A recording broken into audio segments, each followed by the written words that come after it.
Catherine, there was recently a housing announcement.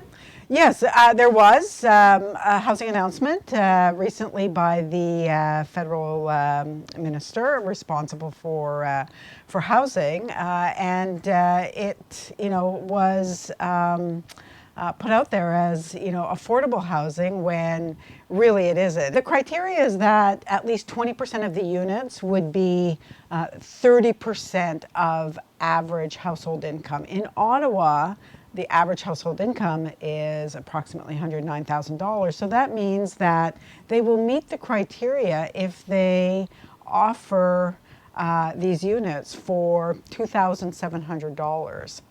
When in fact the average market rent is less than half that.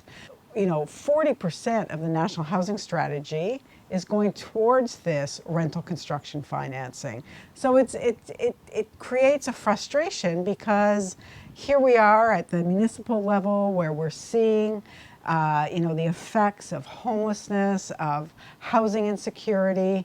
And when I see that this is being touted as affordable, I really feel that we need to call that out and to make the point that in fact it isn't. It's about building stock, that's fine, but it is not affordable housing. What would you like to see? Well, the National Housing Strategy has got two main goals. One is to reduce chronic homelessness, and the other is to reduce what's called core housing needs. So people who are at risk of losing their housing because they can't afford it.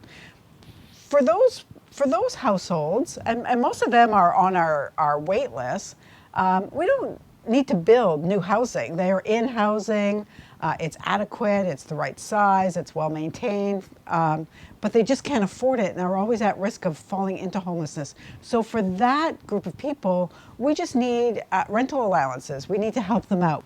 In terms of reducing chronic homelessness, that's taking people out of shelter. We need to build supportive housing. What do you say to people that say, look, there's only so much tax dollars in the pot. Housing allowances would be great. The average taxpayer just can't afford it. It costs a tremendous amount of money to keep people in shelter. So if we just stop people from falling into homelessness, it's a fraction of the cost.